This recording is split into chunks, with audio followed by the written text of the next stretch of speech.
Black women, we can handle the struggle. We're so strong.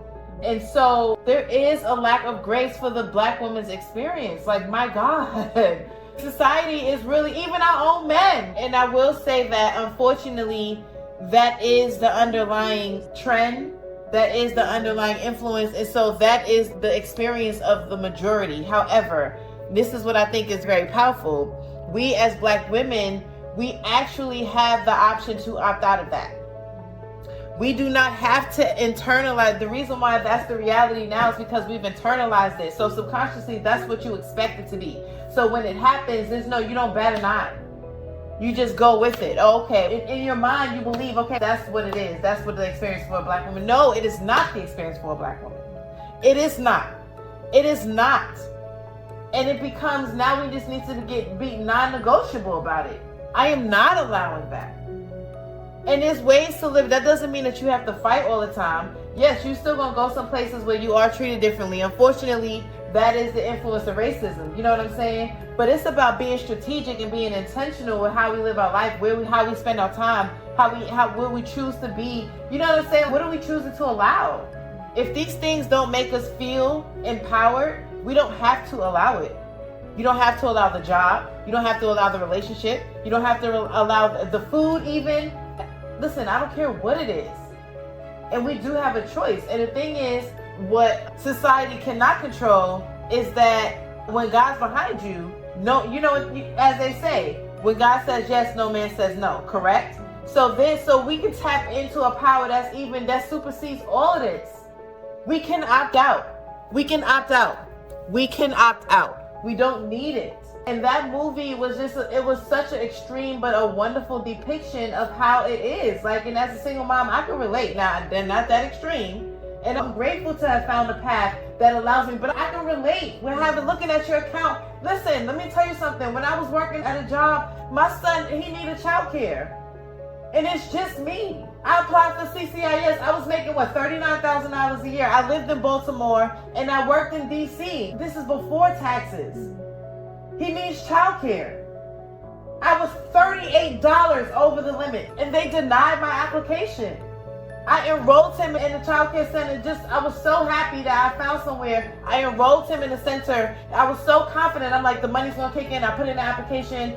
I'm waiting for them to get back to me. And the woman, she was nice. She let him enroll. Don't you know, I had to pull him out because I couldn't afford it. And so what happened? I was driving 2 hours to drop him off and then 2 hours to work because that was the only person I could afford. That's real. No, we don't have to opt into that. We don't have to opt into it. But it's just a matter of how. And that's the reason why I do what I do. That's why I have the programs that I have, the coaching that I have, because I get it. And this society doesn't give us a choice. We have the choice. We can make the choice. For real. She's been dealing with that. Yes. And that was the straw that broke the camel's back. Yes. Just carrying her to not be able to articulate what had happened in a way that didn't allow others to show their grace. I know. Do you know what I mean? Like, yeah. Because even like her boss, not that he would have cared, but he doesn't even understand what she's dealing with. Yeah, and doesn't even want to understand. And doesn't even want to understand. Has no care to understand. But it's that was good. I think what she showed up to work, right? Where it's like a healthy environment and ecosystem, she would have had the grace to say, my baby died, I can't come to work. I can't do this. She could have opted out of her day, but instead it's the invisible labor of I'm gonna pack all of this in, like carrying around this backpack, right? I'm gonna carry all of this with me throughout this entire day. And there's so much opposition, but there's also not even an opportunity for grace in a way of them not even getting it, right? Like they don't understand because you don't feel like you have the space to explain. Yeah. And that's hard. That's so sad. This was heartbreaking. Yeah. Enlightening and heartbreaking. Ooh, not even enlightening because I feel like we know this, but like just such a... I'm so grateful that it was depicted. Like I'm really grateful that Tyler made this movie because it is a reality that needs to be... I can almost guarantee every Black woman that has watched that movie can relate to the struggle that was depicted in that movie. Real time. And the responsibility, the danger of not having people of mixed thought, background, race, all of the things in positions of authority. Yes. Because without Tiana Taylor, she would have been dead a long time She would have ago. been dead. Dead. And so many people tried, and like she had to stand her ground. It shouldn't be the responsibility of one person to shine a light on understanding another. It should be the responsibility of all of them. And you know what I thought was really powerful? How at the end of the day, that one cop caused it all. Yeah. You understand? Like you caused her to be delayed over your bullshit, that she lost her job, all of that ricocheted from that experience. Now granted, she had already snapped. Yeah. But I think that was also something to unpack, because law enforcement, those type of cops like him that abuse their badge, Misuse of power. and they know that they're dealing with people who don't have the resources to fight back. Now you fuck with their life and fuck their life up, and on purpose. Make her stuff. Like I'm trying to tell you, like this is somebody's whole life, and all she's trying to do is just thrive. That's it. All she's trying to do is take care of her child. And here you have these corrupt, crooked, asshole cops who are purposely trying to make her life miserable. I can personally relate to that. And that's really a thing. So now who's she gonna call? No one. I think every day we're carrying this. And then what happens? You get a call, oh, such and such is due. Oh, you gotta pay this bill. Oh, it's like your child has to go to child care, you gotta pay that too. Oh, we gotta get groceries, prices are going up, eggs is $10 a carton. Everything all at once. All the time. Man.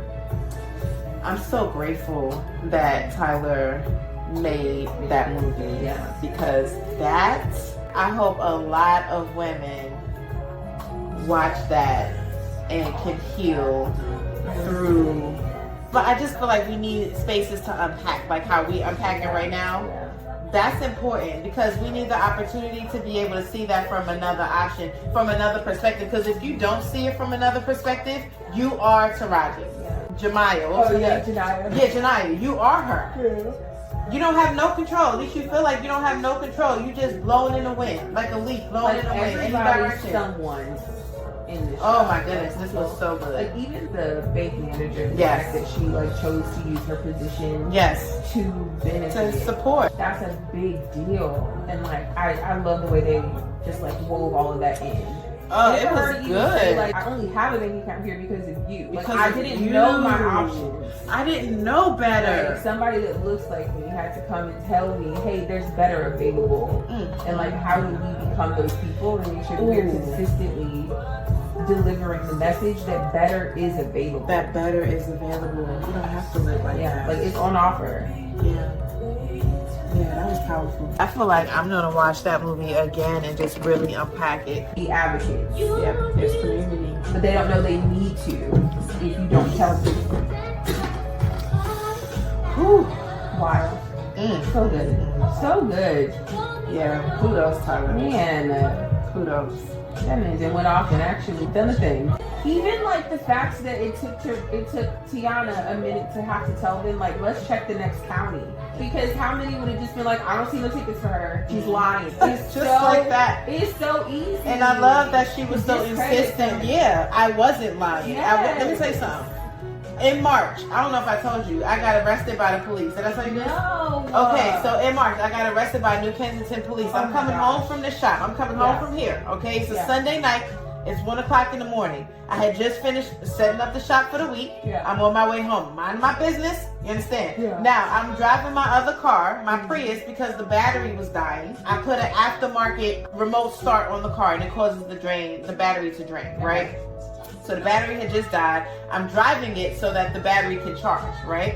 So that's the reason why I'm driving that car. Now, the reason why I'm giving you this context is because of the catalytic drain. I tend to I turn the lights off for automatic. Like when I leave the car, I completely turn the lights off. For some reason, that helps to stop the battery from dying, right? So that's the thing. So now what happened was, I'm leaving here, I'm on my way home, and I forget to turn my headlights on. Okay. And so a cop pulls me over, asshole cop, one of those cops that abuse their badge. So he pulls me over. I'm like, hey officer, what's the problem? He's the problem is you're driving without your headlights. And I'm like, oh, okay. Yeah, no problem. I'm like, I explained to him. I'm like, yes. And I did. I'm like, oh, officer, I didn't even realize. Turn them on. Hey, what happened was this and that. Yeah. License and registration, please. Okay. Mind you, okay. But now I'm like, I show my license. In the registration box, the registration, now I didn't realize that it was current. I thought it was an old registration because I don't really drive that car no more, right? But I usually have digital copies of my documents. So when I looked at it, I saw the 2024 date, but that was the issue date. I thought they have it backwards on the registration, right? So I thought it was expired. So I'm like, I have my registration on my phone, and I have the Progressive app for my insurance. I have the app on my phone, right?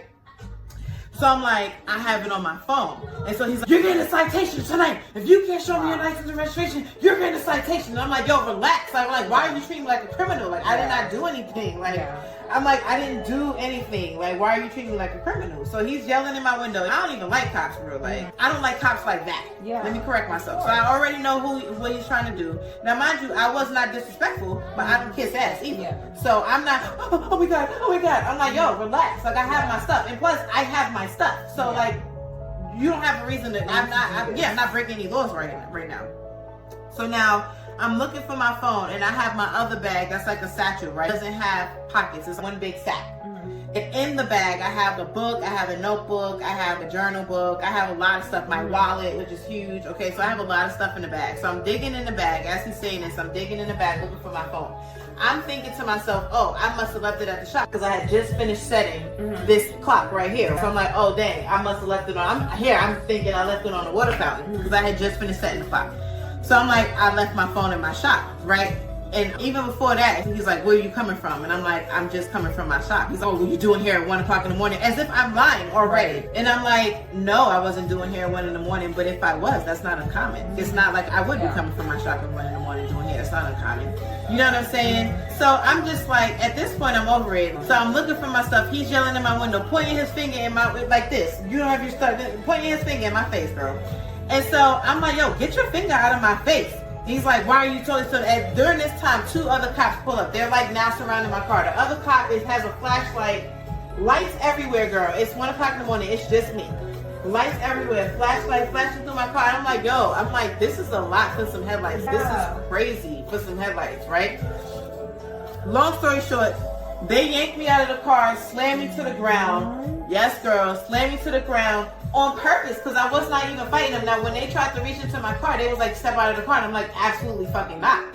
Like, I am not stepping out of the car. You know what I'm saying? And so they yanked me out the car, throw me to the ground, like literally tried to almost pull 2 of my locks out, actually. Almost pulled 2 of my locks out. Trying to push my face into the ground. You know what I'm saying? Like literally doing the most. And I was not fighting. Now, that's not it. So now then they try to charge me they asked me, oh, have you been drinking? And I'm like, no, I was not drinking. I'm not under the influence of anything. I was not taking, like I'm giving a disclaimer. Are you in the possession of any controlled substances? Yes, I have marijuana cartridges. I have a card. I have a medical marijuana card and it's active. Now, we get to they arrest me. We get to the precinct. They try to charge me for DUI. They try to charge me for possession of a controlled substance, for, what was the word they would use? Contraband. Possession of contraband, obstruction of justice, and resisting arrest. Now, what they didn't expect was for me to have the resources to be able to afford a really wonderful attorney who was able to prove that they were lying. But here's what pisses me off, because majority of the people in this area don't have those resources. I personally know someone who was assaulted in the same exact way and didn't have the resources to fight it, so she had to take the charges. And this is what they do. So what she's saying in the movie is, listen, it really is something that needs to be disgrace for cops like that to even be in these communities. I'm telling you. Because like, at what point are y'all going to transfer him out? Like you're a monster. Have a badge in general, but like also why put him in a place where he has this prejudice? Why leave him here? And the thing is, it's a known fact. It's a known fact. The fact that I can speak with different people who live outside of this place and who can say, I'm surprised there's not burning crosses when I drive out here. Like, it is a known fact that racial profiling happens here. It is a known fact that certain police officers in this area abuse their badge on the strength of racial It was profile. probably the same one that was like following my husband. He always drops off my What time was it? stepson. It was evening because it was dark out, but I don't remember what time it was. Possibly. But they followed him from his mom's house to his baby's mom's house, and then he noticed they were tailing him, so he went back to her house, or like he called her to be like, can you tell them like that I was just at your house? Because they're like, no, where were you? No, we didn't see that. It didn't look like you were going anywhere. Like they pulled him over? Yes, they pulled him over. They're talking to him. They didn't leave him alone until they saw his ID, Crazy. which says that he's a veteran. Crazy. That's it. You know what I mean? And you know, and that's probably because he has access to address them if they do something foolish. Now imagine if he didn't have that. Exactly. I think about it all the time. So our kids probably won't have that. Do you know what I mean? It's horrible. And that's just like, one that's of the only thing things. that gets you out. Is okay. Oh, he's a veteran. You also wear a uniform.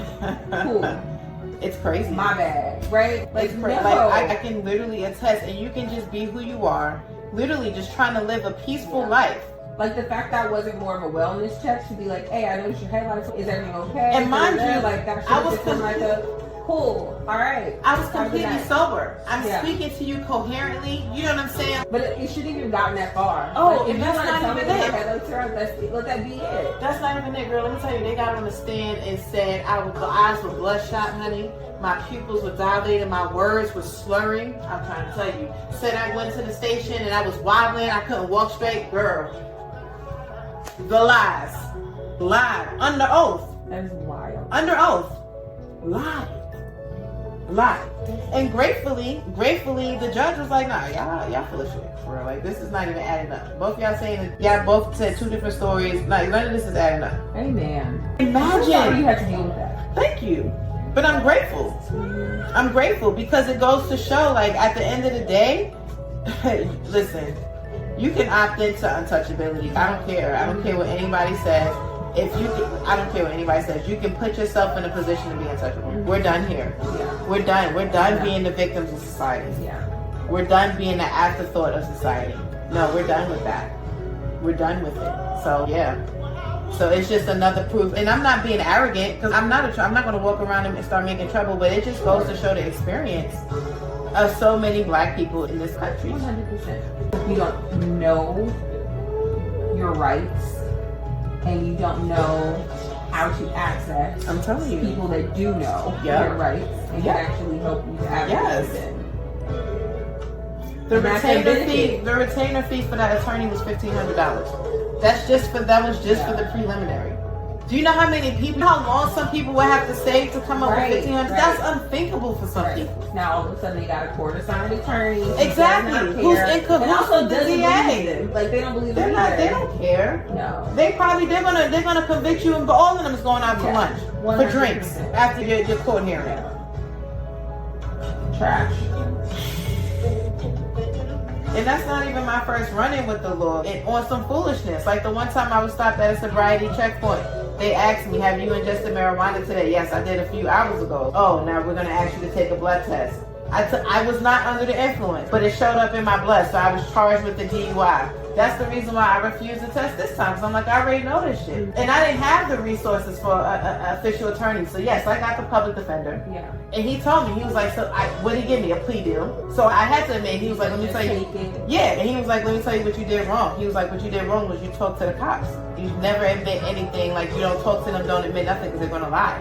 I told him, I'm like, the cop said, smell weed in my car, smoke this in my, mind you, I'm driving home from a black appointment. This is when I used to travel to my clients. It was in West Virginia, sis.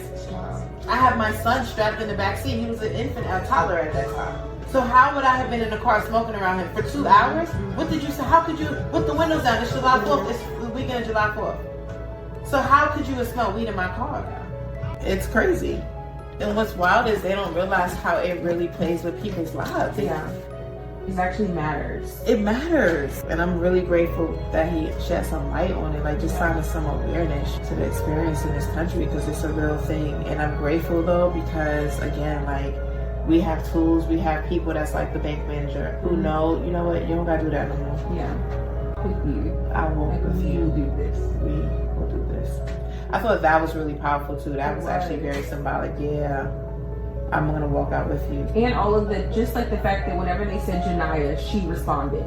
That was that togetherness of, no, I'm really in this. I'm here with you. Yeah, facts. They said Janiyah walk backwards, no problem. Yeah, walking backwards. Yeah, absolutely. Like, she could have easily still just been by her side and not done any of the extras, right? Nope. But Came it's out like, with her hands up, turned around. That's so powerful.